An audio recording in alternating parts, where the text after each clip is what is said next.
오늘은 시편 39편 1절에서 13절까지 말씀입니다. 우리가 살아가면서 악한 자를 만날 때가 있고 또 참 못됐다라는 생각이 드는 사람을 만날 때가 있습니다. 그럼 이제 화가 좀 나죠. 사람이 어떻게 저렇게 못됐을까? 이런 생각을 하게 되고, 이제 그렇게 되면 보통 우리는 어떻게 합니까? 그런 사람에게 어떻게 그러냐라고 꼭 한마디 해주고 싶고, 또 저렇게 행동하고 저렇게 말하는 것에 대해서 그냥 좀 넘어가기가 좀 어려워질 때가 있죠. 그런데 그러다 보면 우리도 분노하게 되고 우리도 화를 내게 되고 우리도 범죄하게 될 수 있는 것이죠. 그래서 오늘 본문에 등장하는 다윗은 이러한 사람을 만났을 때, 악한 자를 만났을 때 어떻게 하는가? 1절에 보니까요, 이렇게 표현합니다. 악인이 내 앞에 있을 때 내가 내 입에 재갈을 먹이리라 하였도다. 그러니까 입을 다물고 침묵하겠다라고 말하고 있어요. 이것은 그가 입술로 분노하고 범죄하지 않기 위해서 그렇게 하겠다라고 하는 그런 마음입니다. 근데 이게 사실은 참 쉽지가 않아요. 사람이 악한 그런 사람을 만나면 참 마음이 힘들어지고요. 어떤 행동을 해도 선한 사람들이 있고요. 왜 저렇게 할까라고 하는 참 이렇게 못된 사람들을 만날 때가 있죠. 우리가 그 말을 하는 사람들, 이 말을 들어봐도 그렇고 어떤 행동을 봐도 그렇고 참 아니다 이런 생각이 들 때가 있단 말이에요. 그럴 때 우리는 오늘 본문에 나오는 다윗의 이 지혜가 필요합니다. 우리의 입술에 재갈을 먹인다. 우리의 입술을 잘 지혜롭게 또 관리할 수 있는 것, 그것이 우리에게 필요한 것이죠. 말로 범죄하지 않겠다. 다윗도 그렇게 입을 다무니까 이제 어떤 말도 저 사람 앞에는 안 나가는 거예요. 선한 말도 안 하게 되는 거죠. 그러니까 내가 화를 참으려고 그냥 말을 안 하고 나니 선한 말도 못 하는 거예요. 그래서 2절에 보면 내가 잠잠하여 선한 말도 하지 아니하니 나의 근심이 더 심하도다. 그러니까 마음은 편하진 않죠. 그래서 3절에 보니까 내 마음이 내 속에서 뜨거워서 작은 소리로 읊조릴 때 불이 붙는 거예요.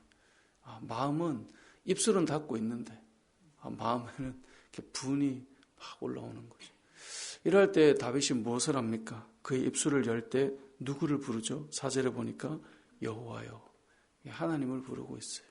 그러면서 이 4절부터 다윗이 고백하는 내용을 보면요, 이 땅의 인생이 그리 길지 않음에 대한 고백을 해요. 우리는 이 땅에서 치열하게 싸우고요, 비난하고 우리의 감정을 다 쏟아놓고 그렇게 하는 이유가 뭔가를 보면요, 이 땅이 마치 전부인 것처럼 하기 때문에 그래요. 다윗이 오늘 4절에 보니까 나의 종말과 연한이 언제까지인지 알게 하사 내가 나의 연약함을 알게 하소서. 내 인생의 길이가 그렇게 길지 않은 거예요. 어떤 사람과 싸워서 내 인생을 허비하고 분노하고 다투는 것에 인생을 소비하지 않는 것이 지혜인데, 그러려면 이 땅에서의 삶이 길지 않다는 걸 기억해야 돼요. 5절에도 보면요, 주께서 나의 날을 한 뼘 길이만큼 되게 하시매 나의 일생이 주 앞에는 없는 것 같다. 여러분, 하나님 앞에 서서 영원히 살 우리의 인생 속에 이 땅에서의 삶은 사실 너무나 잠깐이에요. 그래서 표현하기를 마치 영원이라는 그 시간 속에 이 땅의 삶은 점을 찍는 것과 같은 거예요. 근데 그 점을 찍는 그 시간 속에 우리는 엄청나게 우리의 감정을 소모하고 다투고 그것이 마치 전부인 것처럼 그렇게 살아갈 때가 있다는 거죠. 다윗은 무엇을 보고 있습니까? 영원한 하나님 앞에서의 이 땅에서의 시간을 바라본다면 거기에 우리가 분노하고 범죄하지 않도록, 그래서 6절에 보면 이 땅에서의 우리의 이 진실로 각 사람은 그림자같이 다니고 헛된 일로 소란하며 재물을 쌓으나 누가 거둘는지 알지 못한다. 이 정말 우리가 이 땅에서 뭔가를 쌓아나가지만 그 재물을 누가 다 거두어갈지 우리 잠깐이기 때문에 알지 못한다는 것이죠. 결국 우리의 소망은 어디에 있습니까? 7절에 보니까 주여 이제 내가 무엇을 바라리요? 나의 소망은 주께 있나이다. 그러니까 소망은 주께 있습니다. 이 다윗의 고백을 보면요, 살면서 겪는 사람의 문제 때문에 마음 아프고 입을 닫아버리고 말겠다 이렇게 나가지만 결국은 하나님 앞에서 자신의 인생을 쭉 펼치면서 이 모든 문제를 풀어갑니다. 여러분, 믿음의 사람들은요, 이 땅에서의 어떤 부딪힘 속에서도 하나님을 바라보고 하나님 앞에 설 이 시간, 이 땅에서의 시간들을 어떻게 바라보느냐, 이것이 너무나 중요하다는 것을 기억해야 합니다. 이 땅에서 우리에게 주어진 삶을 우리가 하나님 앞에서 어떻게 살아갈 것인가, 이것을 놓쳐버리면 우리는 땅에서 정말 소모하지 않아도 될 것들을 소모하고 살아가는 인생이 되고 만다라는 것을 다윗의 고백을 통해서 알 수 있는 것이죠. 그러면서 다윗은 자신의 죄, 자신의 허물, 자신이 일어나는 하나님 앞에서의 관계를 가지고 다시 기도하며 이어나아갑니다. 내 죄악의 문제, 하나님 앞에서 나의 부끄러움의 문제, 이러한 증거를 나에게서 옮겨달라고 기도하고 있는 것이죠. 여러분, 우리가 이 땅을 살아갈 때 땅에서의 삶은 잠깐입니다.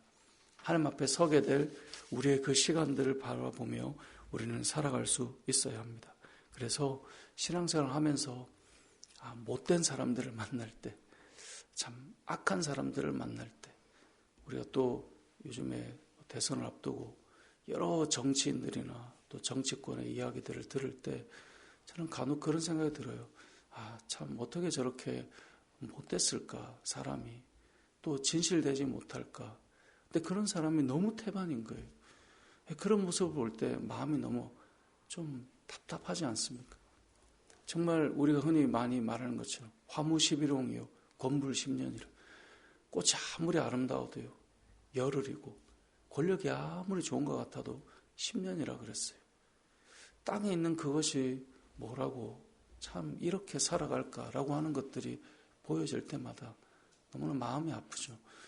우리가 오늘 이 본문의 다윗이 이 세상에서 악한 자가 내 앞에 있을 때 그가 그들과 함께 범죄하지 않고 하나님 앞에서 이 땅의 삶을 다시 한번 펼쳐 놓아보고 기도하는 것처럼 저와 여러분이요, 하나님을 바라볼 수 있는 그런 마음과 이 땅을 살아가지만 이 땅은 하나님의 영광을 위해 잠시 지나가는 시간이다라고 하는 것을 꼭 기억하시고 믿음으로 살고 또 그 눈으로 이 땅을 위해 기도하고 이 땅에 하나님의 나라가 펼쳐지기를 원하는 믿음의 삶이 되시길 주님의 이름으로 축복합니다. 아멘.